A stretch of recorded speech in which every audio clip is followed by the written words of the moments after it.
그렇다면 이 지역 소멸을 어떻게 막을 수 있을까요? 저는요, 미국의 아마존이나 여러 북 리뷰를 하는 사이트에서 다른 사람들은 이 책을 어떻게 읽었는지를 살펴본 적이 있습니다. 그랬더니 많은 사람들이 자신의 고향 도시에 대한 구절에 주목했고요.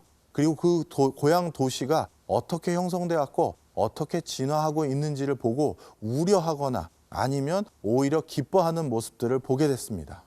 저는 바로 도시가 발달하는 가장 큰 원동력은 애향심이 아닌가 이런 생각이 듭니다. 사실 이걸 실증적으로 보여준 증거도 있는데요. 바로 시애틀의 변천사입니다.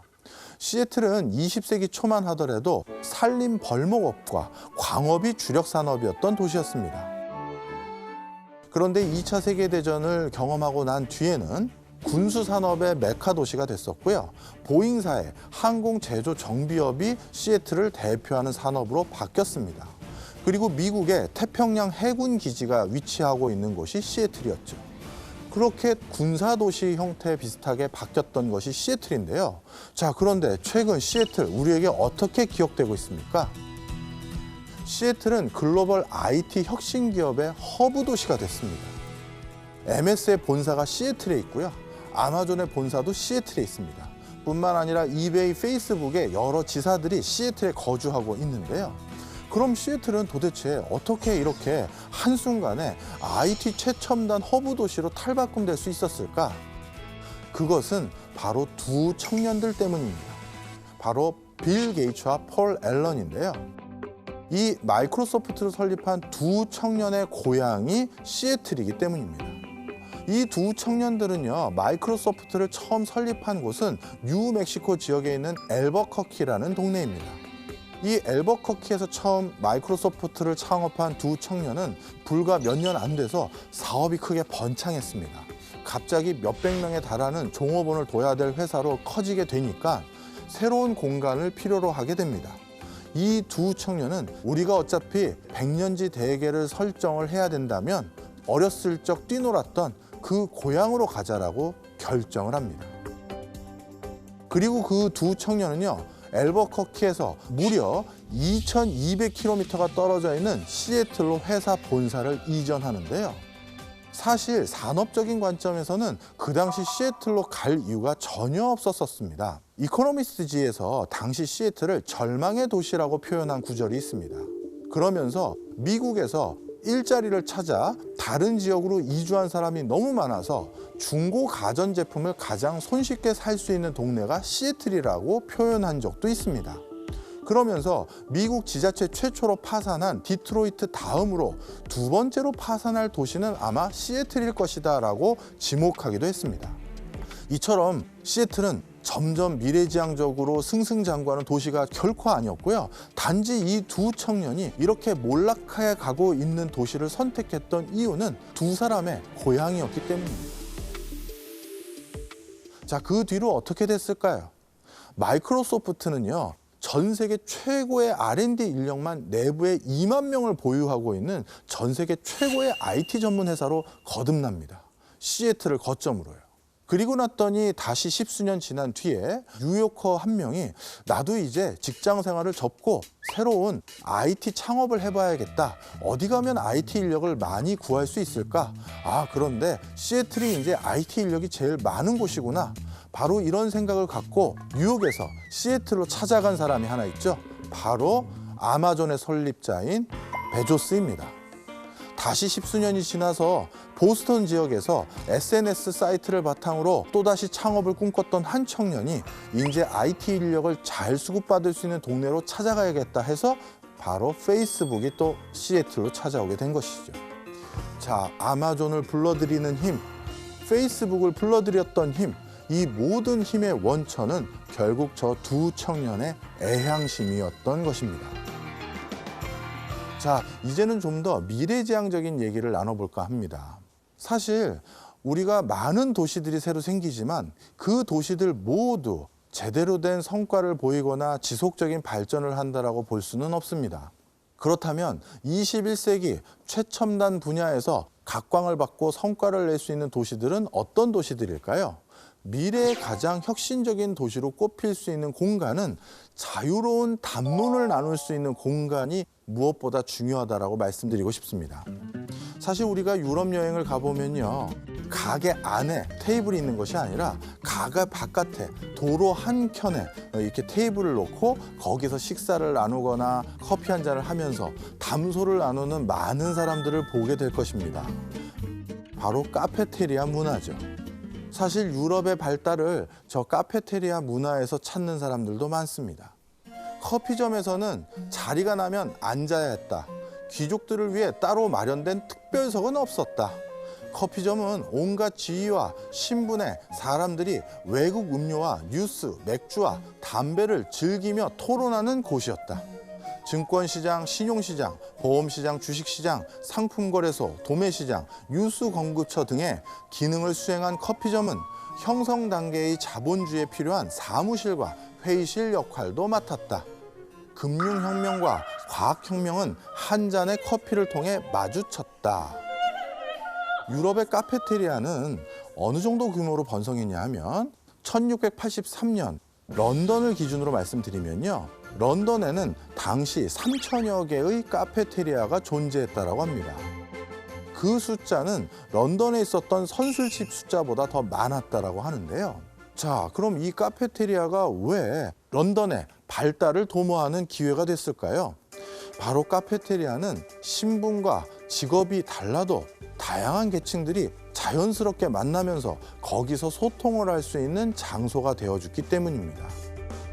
사실 무엇인가 혁신을 하기 위해서는요, 나와는 다른 관점, 나와는 다른 생각을 가진 사람들과 자유롭게 담론을 나눠야 되고요. 그 과정에서 다양한 아이디어와 다양한 혁신들이 나오기 시작합니다. 그게 바로 유럽의 혁신의 원동력이었다는 것이죠. 그럼 여기서 우리나라를 한번 다시 돌아볼까요? 우리나라에서 이런 소통의 공간을 자임했던 곳이 어디였습니까? 바로 우리 한옥의 사랑채였습니다. 이 한옥의 사랑채는요, 많은 선비들이 모여서 시작과 담론을 나누는 그런 공간이었는데요. 그런데 이 사랑채는요, 앞서 말씀드렸던 카페테리아와는 전혀 다른 공간적 구조 안에 놓여져 있습니다. 이 한옥의 사랑채는요, 한 가정집에 그것도 안쪽에 자리매김하고 있는 경우가 많습니다. 심지어 유교 사회에서 외간 남자들이 들락달락 할 수 있는 사랑채는 따로 분리해서 엄중 관리되기도 했었죠. 한 집안의 가옥 안에 안쪽에 위치한 사랑채. 그렇다면 이 사랑채에 누가 들어올지, 누가 들어와서 나와 담론을 나눌지는 누가 철저히 관리 감독을 할 수 있게 될까요? 당연히 그 집의 주인일 것입니다. 그래서 과거 우리나라의 사랑채 같은 경우는요, 주인이 거처를 하면서 손님을 맞이하는 공간이었고요. 그러다 보니까 사랑채는 사대부들이 주로 자신과 문벌을 같이 하거나 학통이 비슷한 사람들끼리 모여서 비슷한 관점에서 비슷한 논의만 하는 공간으로 자리매김하게 됩니다. 자신과 같은 생각을 가지고 비슷한 생각을 가진 사람들끼리만 담론을 나눈다는 걸 떠올려 보세요. 그곳에서는 어떠한 혁신과 어떠한 융합도 일어나기가 어렵겠죠. 바로 우리가 도시라는 것 그 자체도 중요하지만 도시에 있는 그 안의 내용물이 어떤 형태로 구성이 되어 있는지에 따라서 도시의 흥망성쇠는 이처럼 크게 달라집니다. 요즘 21세기를 대표하는 산업들을 우리가 흔히 융복합 산업이라고 불리웁니다. 특정 한 분야에만 국한된 인더스트리가 아니라 다른 분야와 접목해서 새로운 시장을 개척해야 될 상황이라고 말씀드릴 수 있을 것 같은데요. 자, 그렇다면 21세기에 가장 융성할 도시는 어떠한 공간적 환경을 제공해 줘야 될까요? 어찌 보면 유럽의 카페테리아와 같은 문화가 우리의 사랑채와 같은 문화보다 훨씬 더 적합하겠죠. 자, 제가 지금 언급드리는 단어들이 무엇을 의미할 것인지 한번 살펴봐 주셨으면 좋겠습니다. 파벨라, 바리오, 타운십, 깐풍, 깜파멘토 이런 단어들 무엇을 의미할까요? 우리나라 말로 하면 빈민촌을 의미합니다. 이거를 학술적으로는 자가건축 중심의 비계획적 도시 구간 이렇게 부릅니다. 좀 어려운 말이죠. 현재 이 빈민촌의 규모가 전 세계적으로 어느 정도냐 하면요. 전 세계 인구 10억 명 빈민촌에 거주하고 있습니다.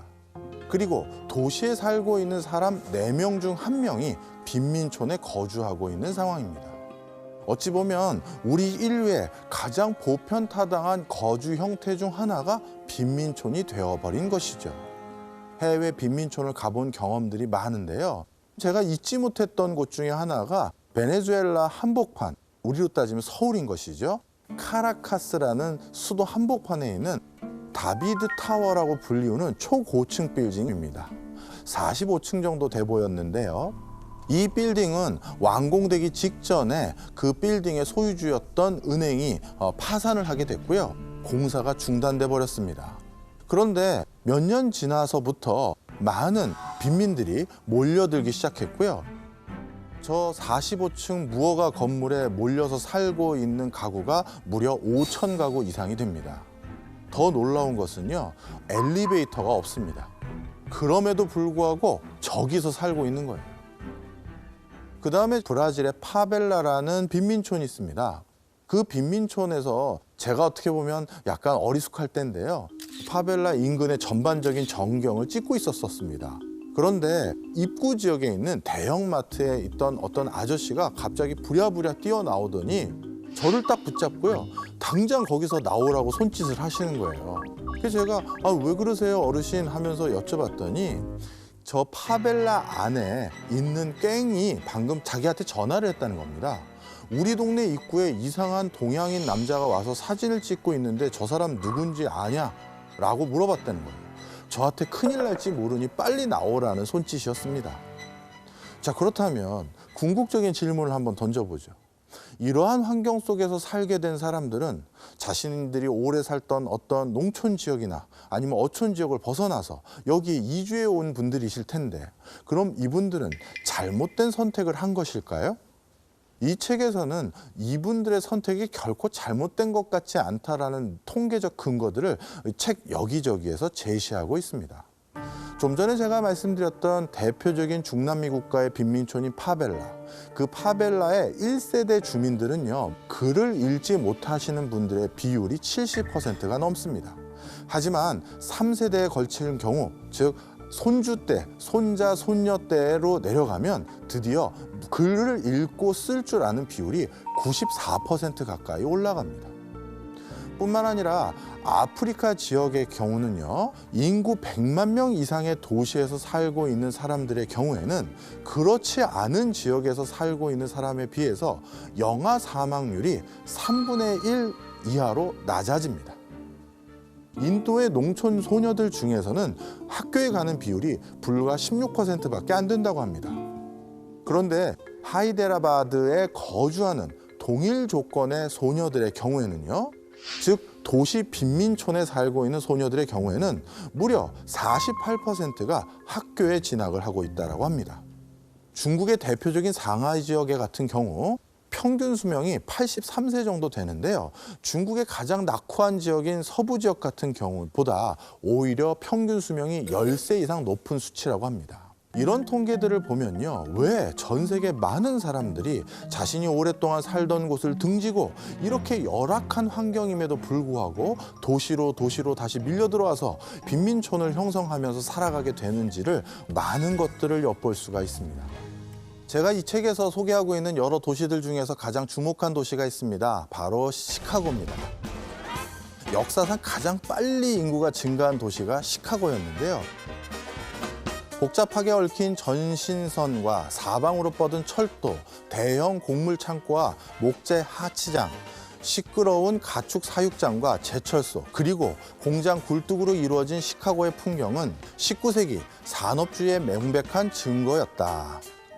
시카고는 처음 이렇게 많은 외부의 이주민으로부터 그리고 빈민층으로부터 형성됐던 도시입니다.